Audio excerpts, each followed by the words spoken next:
प्रिय श्रोता, नमस्कार। कार्यक्रम वेद पाठशाला में आपका हार्दिक स्वागत है।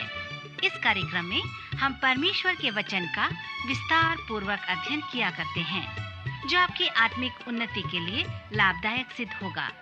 तो लीजिए सुनते हैं आज का ये संदेश। नमस्कार श्रोता मित्र, परमेश्वर के वचन में इस प्रकार लिखा है, यहूदा के राजा यहोयाकीम के राज्य के तीसरे वर्ष में बाबुल के राजा नबूकदनेस्सर ने यरूशलेम पर चढ़ाई करके उसको घेर लिया। तब परमेश्वर ने यहूदा के राजा यहोयाकीम को परमेश्वर के भवन के कई पात्रों सहित उसके हाथ में कर दिया, और उसने उन पात्रों को सिनार देश में अपने देवता के भंडार में रख दिया। तब उस राजा ने अपने खोजों के प्रधान अस्पनज को आज्ञा दी कि इस्राएली राजपुत्रों और प्रतिष्ठित पुरुषों में से ऐसे कई जवानों को ला, जो निर्दोष, सुंदर और सब प्रकार की बुद्धि में प्रवीण और ज्ञान में निपुण और विद्वान और राजमंदिर में हाजिर रहने योग्य हों, और उन्हें कसदियों के शास्त्र और भाषा की शिक्षा दे। और राजा ने आज्ञा दी कि उसके भोजन और पीने के दाखमधु में से उन्हें प्रतिदिन खाने पीने को दिया जाए। इस प्रकार 3 वर्ष तक उनका पालन पोषण होता रहे। तब उसके बाद वे राजा के सामने हाजिर किए जाएं। उनमें यहूदा की संतान से चुने हुए दानियेल, हनन्याह, मिशाएल और अजरिया नाम यहूदी थे। और खोजों के प्रधान ने उनके दूसरे नाम रखे, अर्थात दानियेल का नाम उसने बेलतस्सर, हनन्याह का नाम सदरक, मिशाएल का नाम मेशक और अजरिया का नाम अब्देनगो रखा। परंतु दानियेल ने अपने मन में ठान लिया कि वह राजा का भोजन खाकर और उसके पीने का दाखमधु पीकर अपवित्र न होए। श्रोता मित्र, वेद पाठशाला की इस कक्षा में हम आपका स्वागत करते हैं। इन दिनों में हम पुराने नियम से नबियों की पुस्तक का सर्वेक्षण कर रहे हैं। यह कक्षा संपूर्ण पवित्र शास्त्र अर्थात उत्पत्ति से प्रकाशित वाक्य तक के सर्वेक्षण का एक भाग है। अभी जो वचन मैंने पढ़ा वो हमें दानियेल की पुस्तक में मिलता है। पवित्र शास्त्र में दानियेल चौथा बड़ा नबी है और बंधुआई के समय का तीसरा नबी है। जैसे पहले मैंने आपको बताया था कि यरूशलेम का पतन होने के लिए लगभग 20 वर्ष लग गए। प्रथम बार जब यरूशलेम का पतन हुआ तब यहोयाकीम वहां पर राजा था, और उस समय कुछ गिने चुने नागरिक बाबुल की बंधुआई में ले लिए गए। यहोयाकीम अपने आप को नबूकदनेस्सर के हाथ में सौंप दिया, और इस्राएल में 3 वर्ष तक उसने नबूकदनेस्सर की सेवा की। उसने नबूकदनेस्सर को कर भी पटाया। परंतु यरूशलेम का जो पतन हुआ था, 20 वर्ष तक उसका दुख कम नहीं हुआ। 3 वर्ष के बाद यहोयाकीम ने नबूकदनेस्सर के विरुद्ध में विद्रोह किया। जब यहोयाकीम का छोटा पुत्र यहोयाचीन शहर को सौंप दिया, तब शहर दूसरी बार जीत लिया गया, और उसी समय यहोयाकीम का भाई अर्थात सिदकिय्याह राजा बना दिया गया। इसने भी 11 वर्ष तक राज्य किया और विद्रोह करने लगा, और तब फिर से शहर जीत लिया गया।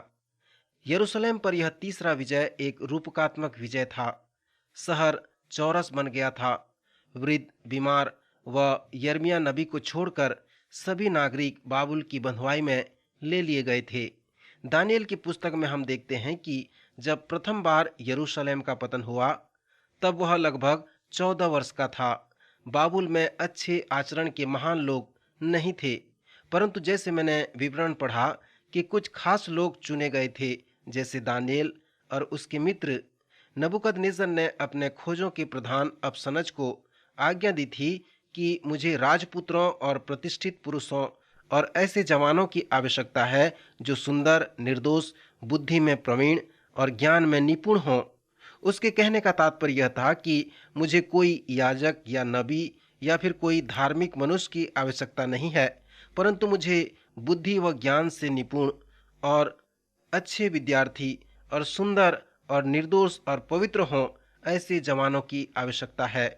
सो इस परिस्थिति में दानियेल और उसके 3 मित्र बाबुल ले लिए गए।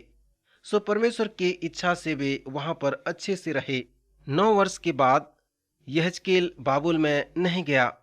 फिर तीसरे विजय के बाद वो बंधुआई में गया। परमेश्वर पिता अद्भुत रूप से बाबुल में अपने लोगों की भलाई के लिए सेवकाई को प्रारंभ कर रहा था, ताकि आने वाले समय में जो अधिक लोग बंधुआई से वहां पहुंचने वाले हैं वे नबूकदनेस्सर के प्रभाव का अनुभव कर सकें। श्रोता मित्र, परमेश्वर के इस महान कार्य को देखने से बड़ा ही अच्छा लगता है। दानियल की पुस्तक 2 भागों में विभाजित है।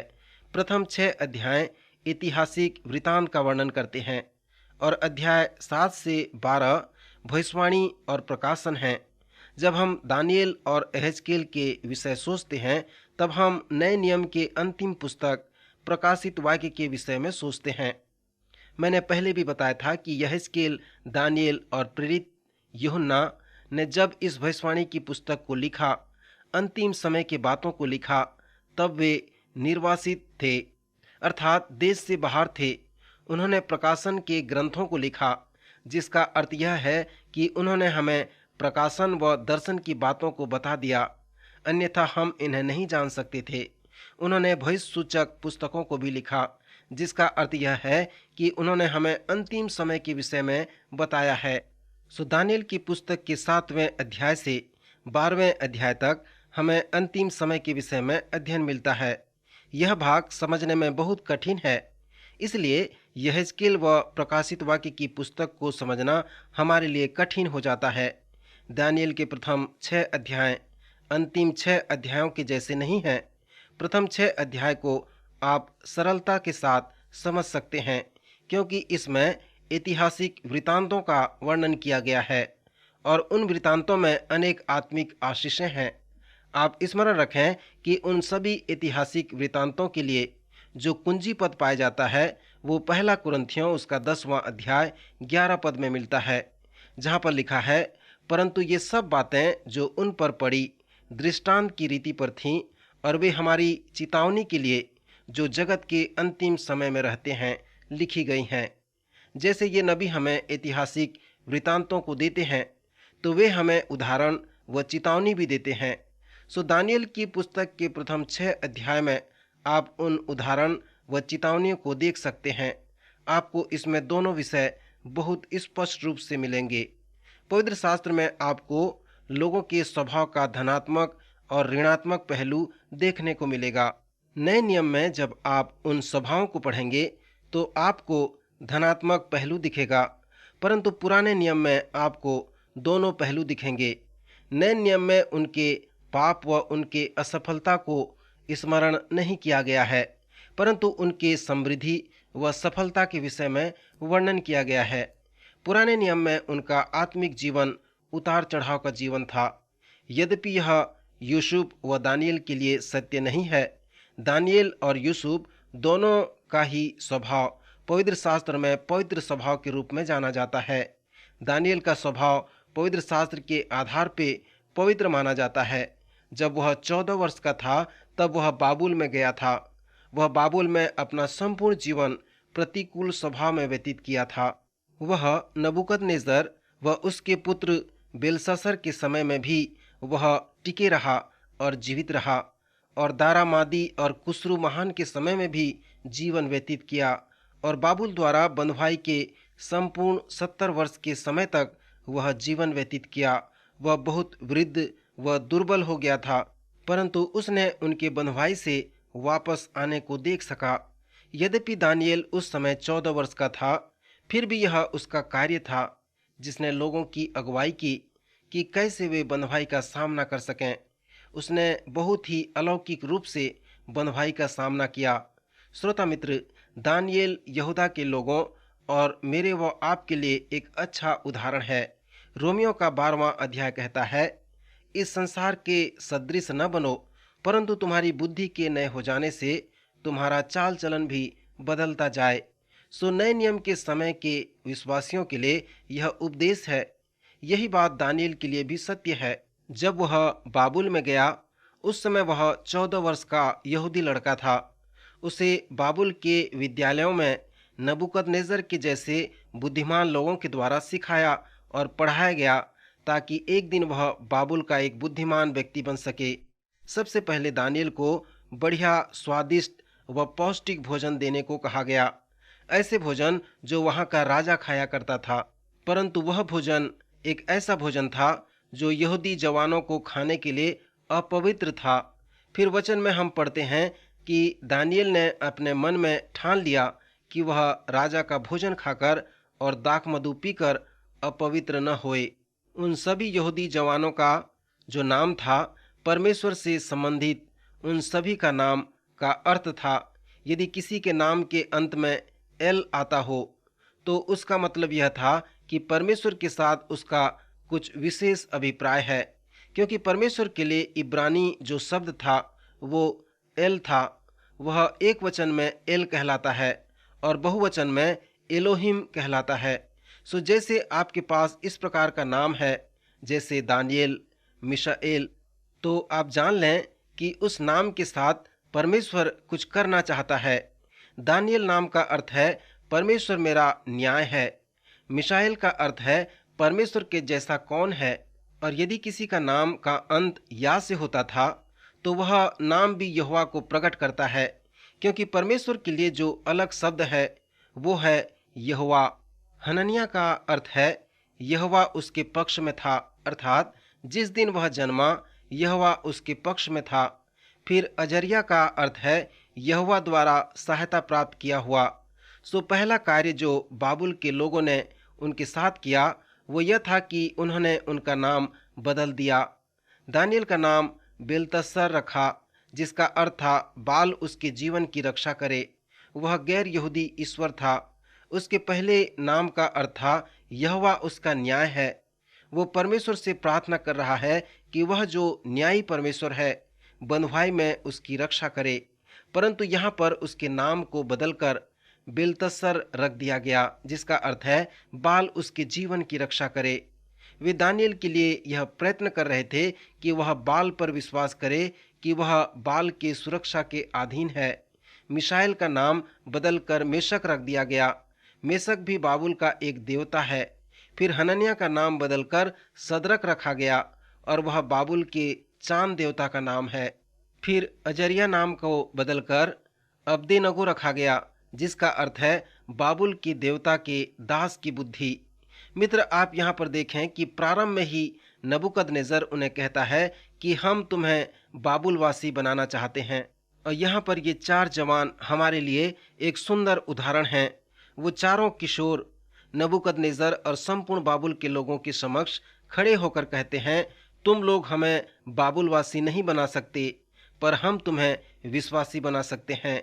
मित्र, यह एक अच्छा उदाहरण है और यही व्यक्तिगत आत्मिक प्रयोग भी है। फिर दानियल जल्लादों के प्रधान आर्योक से बड़े हियाव के साथ कहता है कि वह जाकर राजा से कहे कि मैं उसके स्वप्न का फल बताऊंगा। जैसे ही आर्योक वहां से राजा के पास चला गया, तब दानियल के तीनों मित्र दानियल से पूछने लगते हैं, क्या तू राजा का स्वप्न जानता है? दानियल ने कहा, मुझे उसका स्वप्न नहीं मालूम, सो आओ स्वर्ग के परमेश्वर से प्रार्थना करो। सो दानियल और उसके मित्र रात भर प्रार्थना किए और जब वे प्रार्थना कर रहे थे तब अलौकिक रूप से वह भेद दानियल को दर्शन के द्वारा प्रकट किया गया। जब दानियल को राजा के सम्मुख ले जाया गया तब राजा ने कहा, हे जवान, मैं समझता हूँ कि तू मेरे स्वप्न को बता सकता है। और दानियल उत्तर देता है, नहीं महाशय, मैं नहीं बता सकता। इन संसार में ऐसा कोई मनुष्य नहीं है जो इसे बता सकता है, परंतु भेदों का प्रकटकर्ता परमेश्वर स्वर्ग में है और वह मनुष्यों में रहता है। और वह परमेश्वर जो स्वर्ग में है मुझ में भी रहता है, और उसी ने मुझे तेरे स्वप्न और उसका फल बताया है। सो उसने राजा का स्वप्न और उसका फल उसे बता दिया। इतना सुनकर नबूकदनेस्सर राजा ने मुंह के बल गिरकर दानियल को दंडवत की और आज्ञा दी कि उसको भेंट चढ़ाओ और उसके सामने सुगंध वस्तु जलाओ। फिर राजा ने दानियल से कहा, सच तो यह है कि तुम लोगों का परमेश्वर सब ईश्वरों का ईश्वर और राजाओं का राजा और भेदों का खोलने वाला है, इसलिए तू यह भेद प्रकट कर पाया है। तब राजा ने दानियल के पद को ऊंचा किया और बाबुल के सब पंडितों पर उसे प्रधान बनाया। और उस दिन से नबूकदनेस्सर यह कहता था कि दानियेल वह व्यक्ति है जिसमें परमेश्वर का आत्मा वास करता है। नबूकदनेस्सर के बाद जो बेलशस्सर आया, उसने भी दानियेल के लिए ऐसा ही कहा था। बेलशस्सर के समय की रानी ने भी ऐसा ही कहा था और दारा मादी ने भी दानियेल के लिए कहा था कि इस व्यक्ति में परमेश्वर का आत्मा वास करता है। श्रोता मित्र, क्या वह मेरे व आपके लिए उदाहरण व चुनौती नहीं है? क्या आप विश्वास करते हैं कि परमेश्वर का आत्मा आप में वास करता है? यदि वह आप में वास करता है तो इसका क्या तात्पर्य है? क्या इसका मतलब यह है कि आपके पास अलौकिक और अद्भुत कार्य करने की क्षमता है? मैं आपसे कुछ प्रश्न पूछना चाहता हूं। आप उन्हें अपने मन में उत्तर दें। पहला प्रश्न कि क्या आप विश्वास करते हैं कि परमेश्वर के लिए कुछ भी असंभव नहीं है? दूसरा प्रश्न है कि क्या आप विश्वास करते हैं कि ऐसे कठिन परिस्थिति में जब आप परमेश्वर पर विश्वास करते हैं, भरोसा रखते हैं, तो आपके लिए भी कुछ भी असंभव नहीं है? तीसरा प्रश्न है कि क्या आप विश्वास करते हैं कि परमेश्वर हम में है, हमारे साथ है और हमारे लिए है, सो हमारे लिए सब कुछ संभव है? चौथा प्रश्न है कि क्या आप विश्वास करते हैं कि प्रत्येक पुरुष व प्रत्येक स्त्री के लिए जो यह विश्वास करते हैं कि परमेश्वर उनमें है, उनके साथ है और उनके लिए है, तो उनके लिए सब कुछ संभव हो सकता है? मित्र, पवित्र शास्त्र में ऐसे पद हैं जो इन प्रश्नों के उत्तर को हाँ में देते हैं और मुझे आशा है कि आपका उत्तर भी हाँ में होगा। पहला प्रश्न कुंवारी मरियम का था और उसे कहा गया कि परमेश्वर के लिए कुछ भी असंभव नहीं है। जब चेलों ने एक मनुष्य के पुत्र को ठीक न कर सके, तब उन्होंने प्रभु यीशु से पूछा कि क्यों वे उसे ठीक न कर सके। यीशु ने उनसे कहा, अपने विश्वास की घटी के कारण, क्योंकि यदि तुम्हारा विश्वास राई के दाने के बराबर भी हो तो तुम्हारे लिए कुछ भी असंभव न होगा। फिर प्रेरितों ने पूछा कि कैसे मनुष्यों का उद्धार हो सकता है। यीशु ने उनसे कहा, मनुष्यों से तो यह नहीं हो सकता, परंतु परमेश्वर से हो सकता है, क्योंकि परमेश्वर से सब कुछ हो सकता है।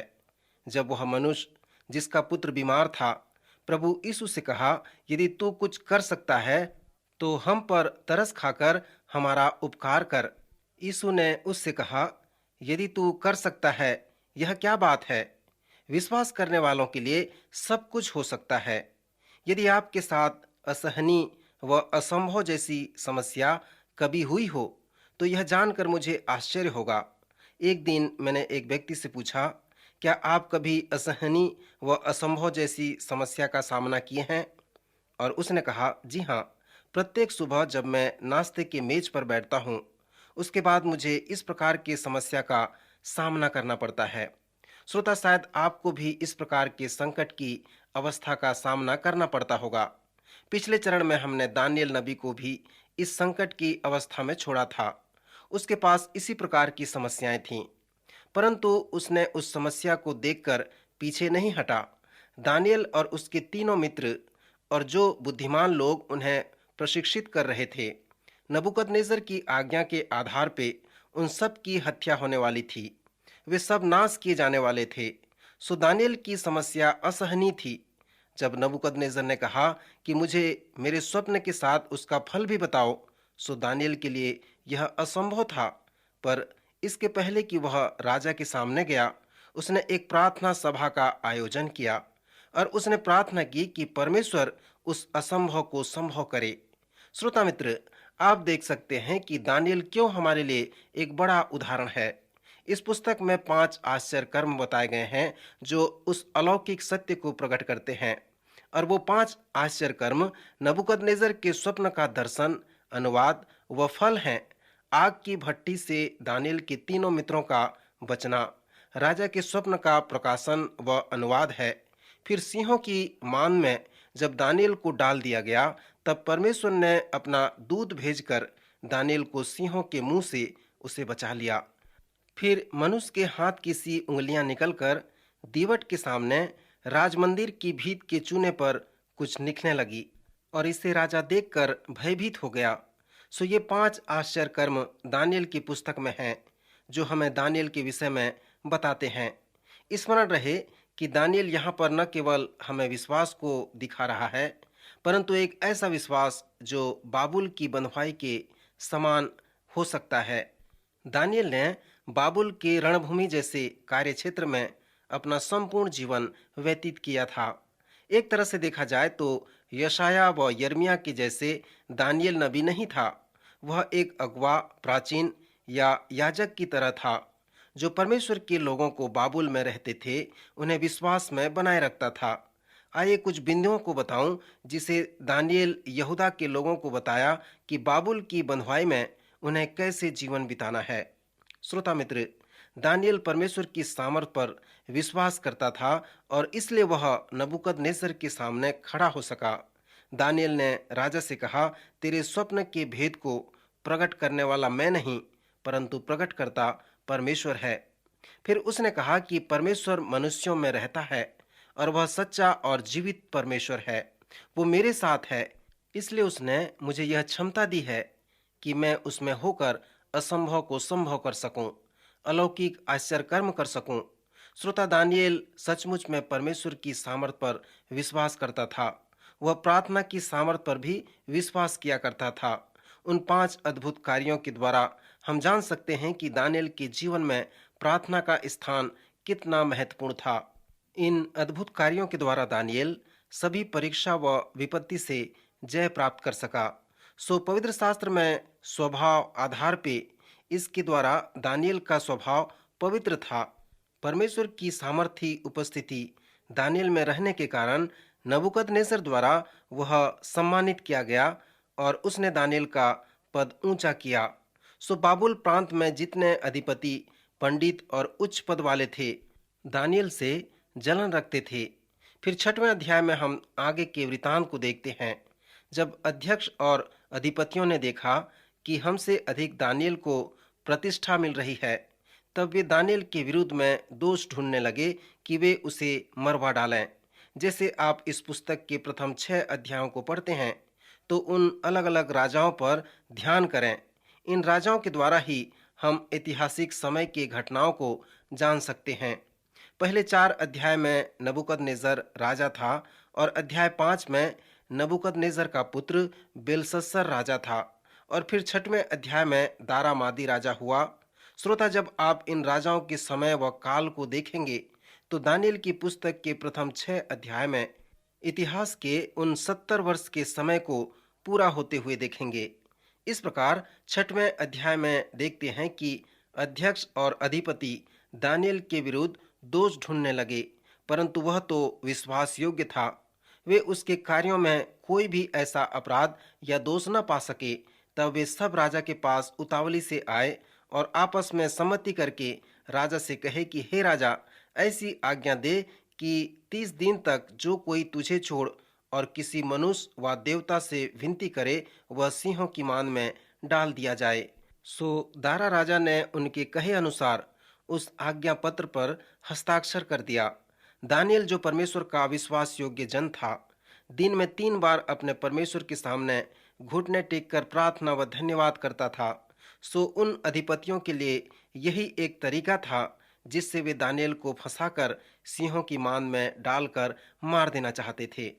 मित्र, जब राजा दारा ने उस आज्ञा पत्र पर हस्ताक्षर कर दिया, उस नियम को लागू कर दिया, तो क्या दानियल अपने परमेश्वर से प्रार्थना करना छोड़ दिया? नहीं, वह प्रार्थना करना नहीं छोड़ा और इसलिए जब उसे सिंहों की मान में डाल दिया गया तो परमेश्वर ने उसकी सहायता की और उसको सिंहों के मुंह से बचा लिया। श्रोता मित्र, दानियल के जीवन से व्यक्तिगत व आत्मिक प्रयोग क्या है? क्या आप इस प्रकार के दबाव व समस्या का सामना करते हैं जो आपके लिए असहनीय व असंभव सा है? ऐसे समय में स्वर्ग की ओर देखने की अपेक्षा दूसरा मार्ग और नहीं है। दानियल के जीवन से आत्मिक प्रयोग यह है कि जब आप इस प्रकार के संकट का सामना करते हैं तो क्या आप परमेश्वर की सामर्थ पर विश्वास करते हैं? क्या आप प्रार्थना की सामर्थ पर विश्वास करते हैं? क्या आप परमेश्वर के उद्देश्य व आवश्यकता पर विश्वास करते हैं कि परमेश्वर अपनी योजना पूरा करने के लिए आपको उस स्थान पर रखा है कि आप उन चुनौतियों का सामना करें? यदि ऐसा विश्वास करते हैं तो दानियल जैसा परमेश्वर पर भरोसा रखें। यह संसार भी आज हमें बाबुल के जैसे घेरा हुआ है। वह हमें परमेश्वर के प्रेम, संगति, विश्वास से अलग करके संसार के गतिविधियों में लाना चाहता है, हमें नाश करना चाहता है। परमेश्वर आपकी सहायता करे कि आप भी दानियल के जैसे जीवन व्यतीत कर सकें।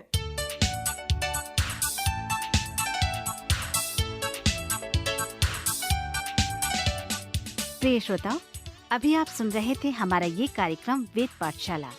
श्रोताओं, आपको ये जानकर खुशी होगी कि हमारे पास इस अध्ययन से संबंधित नोट्स उपलब्ध हैं, जिन्हें हम सभी श्रोताओं को निशुल्क भेजना चाहते हैं।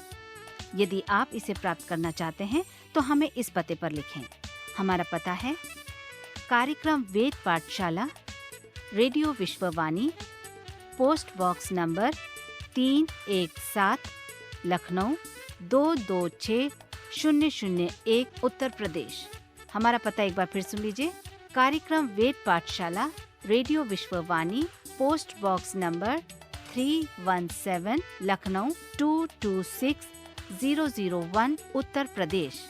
और हाँ श्रोताओ, अब आप हमसे ईमेल के द्वारा भी संपर्क कर सकते हैं। हमारा ईमेल आईडी है hindiembassy@radiovv.org, hindiembassy@radiovv.org। और इसी के साथ हमारे आज के कार्यक्रम का समय समाप्त होता है। अगले कार्यक्रम में आपसे फिर भेंट होगी। तब तक के लिए आज्ञा दीजिए। नमस्कार।